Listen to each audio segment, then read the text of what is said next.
Assalamualaikum warahmatullahi wabarakatuh. Saya Naza Dewi Maulana dari kelas MN20F. Pada kesempatan kali ini aku akan coba untuk TED Talk yang judulnya adalah Self-Acceptance, How to Be Yourself. Nah, self-attention ini merupakan salah satu model ataupun cara dalam menghadapi kesehatan mental.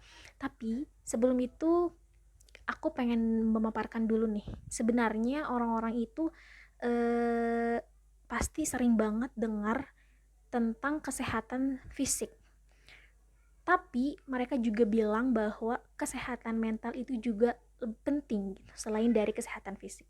Sebagian dari kita juga mungkin sudah mengetahui caranya supaya sehat secara fisik, baik itu dengan makan makanan bergizi serta polanya sehat, makan buah dan sayur, minum air putih yang banyak dan cukup, atau bahkan minum vitamin dan suplemen. Apalagi di zaman ataupun di era pandemi seperti ini, orang-orang sangat memprioritaskan kesehatan mereka dengan mengonsumsi suplemen setiap hari agar imunnya di dalam tubuh mereka itu tetap kuat. Tapi untuk kesehatan mental ini nggak ada obat yang secara fisik. Artinya nggak ada obat yang nyata dimakan ataupun masuk ke dalam tubuh kita. Ada banyak banget cara untuk membuat mental kita itu sehat. Nah, cara yang paling kita sering temui adalah self healing. Tapi beberapa orang masih bingung nih caranya buat mulai menjaga kesehatan mental kita itu kayak apa gitu. Tapi sebelum itu, kita harus mengetahui apa itu mental health atau kesehatan mental. Menurut WHO atau World Health Organization, sehat mental adalah suatu kondisi di mana individu sadar akan kesejahteraan psikologis dirinya serta memiliki kemampuan untuk mengelola stres yang wajar, mampu bekerja secara produktif dan menghasilkan, dan tak lupa dapat berperan aktif di lingkungannya. Nah, ternyata ada 4 poin penting dari pengertian ini saja. Yang pertama adalah kesejahteraan psikologis. Seorang yang memiliki kesehatan mental yang baik memiliki kesejahteraan psikologis yang baik pula. Yang kedua adalah pengelolaan stres yang wajar. Yang ketiga adalah bekerja sama atau bekerja secara produktif. Yang keempat, yang terakhir adalah dapat berperan aktif di lingkungannya. Nah, ketika memiliki 4 poin atau 4 aspek ini, seseorang dapat dikatakan bahwa dirinya memiliki kesehatan mental yang baik. Nah, di dalam kesehatan mental ini juga ada sebuah teori yang dikembangkan oleh psikologis Amerika Serikat. Beliau ini seorang psikologis ahli di Amerika bernama Carol Reeve. Beliau menyinggung cara untuk membentuk psikologis individu biar sehat secara mental. Nah, teori ini dinamakan dengan Six Model of Psychological Well-being. Artinya 6 model caranya supaya sehat mental. Yang pertama ada self-acceptance, yang kedua autonomy, yang ketiga environmental mastery, yang ketiga positive relationship, yang kelima adalah purpose in life, yang terakhir adalah personal growth. Tapi pada kesempatan kali ini aku akan bahas satu aja, yaitu self-acceptance. Nah, ternyata hidup ini tuh bukan cuman tentang kita tahu berhasil, tapi kita juga harus menyadari akan sebuah kegagalan yang kita lakukan. Nah, self-acceptance ini merupakan semua hal baik ataupun tidak yang ada di dalam diri kita, sehingga kita dapat menerima keduanya, baik itu positif maupun negatif. Kita dapat menerima semua hal tersebut, entah itu penerimaan tentang keadaan fisik sampai kemampuan yang ada di dalam diri. Semua hal yang baik atau tidak, tapi kita bisa menerima semua hal itu, bisa berdamai dengan kegagalan yang dialami serta menerima segala pencapaian yang kita dapat. Hidup ini tuh bukan tentang melihat berhasilnya saja, tapi kita juga harus dapat melihat apa itu lawan dari keberhasilan, yaitu kegagalan. Nah, karena hidup itu tentang proses, makanya kita sebagai manusia harus dapat menerima keadaan yang kita lalui pada hari itu. Hidup dan diri itu adalah sebuah proses yang mana tiap orang perkembangannya itu beda-beda dan banyak banget faktor yang mempengaruhi. Jadi ketika kita berdamai dengan diri kita sendiri itu bukan cuman tentang kalau nggak gagal ya berhasil gitu. Nggak hitam putih aja ternyata kehidupan tuh gitu. Dan gimana sih caranya untuk mengetahui self acceptance di dalam diri kita sendiri gitu. Dan kenapa harus self acceptance gitu.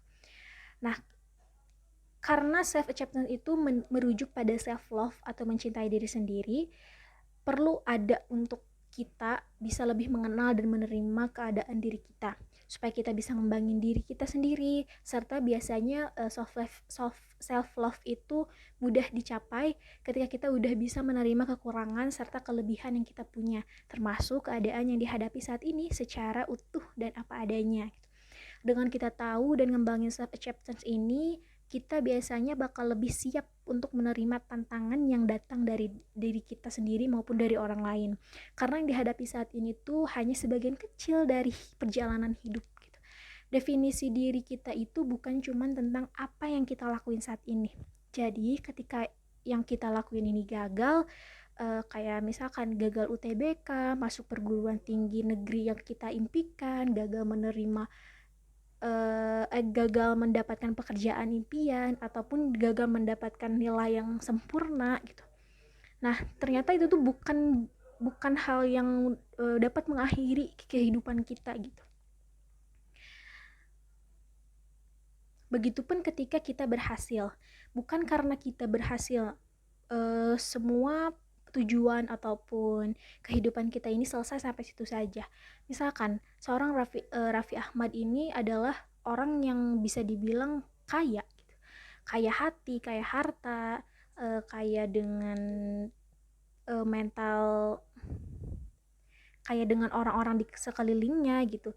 Nah, bukan berarti Raffi Ahmad itu harus berhenti di situ aja dengan kekayaan ataupun pencapaian yang dia dapatkan sampai saat ini, tapi harus menjadikan acuan untuk terus berkembang, untuk terus mencapai tujuan-tujuan lain agar menjadi lebih baik gitu. Karena akhir tujuannya itu kita mesti mengikuti perkembangan zaman sebagai bentuk pengembangan diri gitu.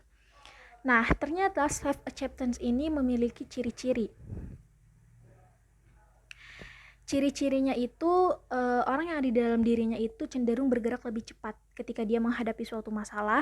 Ketika dapat masalah bisa langsung dapat diselesaikan dengan kondisi saat itu tanpa banyak ngeluh, tanpa banyak galau, tanpa menyalahkan orang lain.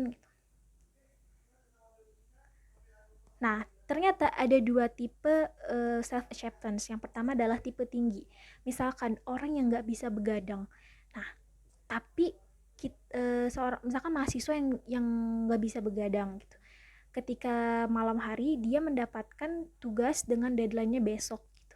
Karena kalau misalkan orang yang nggak bisa begadang itu kalau dipaksain bangun bakalan pusing, bakalan sakit gitu nanti badannya. Nah, orang yang memiliki self acceptance yang tinggi ini akan melakukan hal untuk dapat memperbaikinya gitu. Bukan berarti dia menyalahkan diri sendiri, tapi dengan bertanya, gimana ya caranya supaya tujuan ini tercapai tapi tetap menjaga dirinya sendiri gitu. Nah, ketika orang yang nggak bisa begadang ini, dia akan tidur lebih awal, kemudian nanti bangun lebih pagi untuk mengerjakan tugas sehingga tugasnya bisa dikumpulkan dengan tepat waktu. Berbeda dengan orang yang memiliki self attention yang rendah.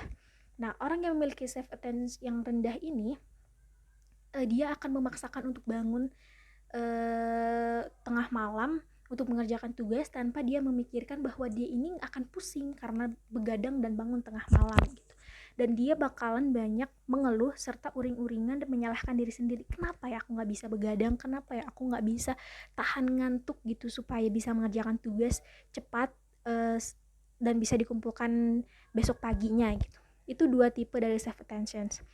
Nah, mengenali diri sendiri dan secara luar dan dalam merupakan ciri-ciri yang kedua dari self acceptance. Nah, ini tuh kayak dimana keadaan kita tuh dengan mengenali diri sendiri luar dan dalam, kita itu bisa tahu keadaan kita tuh kayak gimana, perasaan kita tuh kayak gimana, apa yang kita sukain, kemudian lebih mengenal diri sendiri, apa yang biasanya dilakuin oleh kita ketika kita senggang ataupun kegiatan-kegiatan rutin dilakukan dari pagi hingga malam gitu. Tetapi mengenali diri sendiri itu bukan dari apa yang menjadi kelebihan kita, tapi harus memperhatikan juga apa yang menjadi kekurangan. Kira-kira gimana ya cara memperbaiki kekurangannya itu? Bisa dengan cara sederhana. Kita bisa ambil buku ataupun kertas terdekat kita. Kita bisa menulis apa yang kita sukai, apa yang kita lalui setiap hari, apa kegiatan yang paling rutin dilakukan dari pagi hingga malam, serta kegiatan-kegiatan yang membuat kita lebih tenang. Kita tuh bisa nulis di buku ataupun di kertas. Nah, dari situ kita bisa meraba-raba sebenarnya kita tuh orangnya kayak gimana sih. Dari situ tuh kita bisa mulai menerima diri sendiri. Oh, ternyata aku tuh sukanya kayak gini. Oh, aku tuh ternyata bisanya kayak gini. Oh, ternyata kegiatan aku sehari-hari tuh kayak gini. Jadi ketika dihadapkan dengan tantangan ataupun sebuah masalah, kita bisa siap karena sudah mengetahui apa yang ada di dalam diri secara positifnya ataupun negatifnya gitu. Nerima di sini tuh bukan cuman positifnya tapi juga dengan negatifnya. Kenapa kita punya kekurangan dan kenapa kita ada kelebihan gitu. Bukannya mempertanyakan kenapa ada kekurangan ini itu kepada diri sendiri, tapi pertanyaannya bisa diubah dengan oh oke, kita punya kekurangan A, berarti kita harus melakukan sesuatu yang dapat memperbaiki kekurangan tersebut, bukannya malah uring-uringan menyalahkan diri sendiri.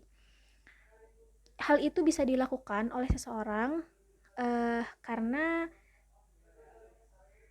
supaya menjaga kesehatan mental dengan menerima keadaan diri secara luar dan dalam, baik itu kekurangan maupun kelebihan.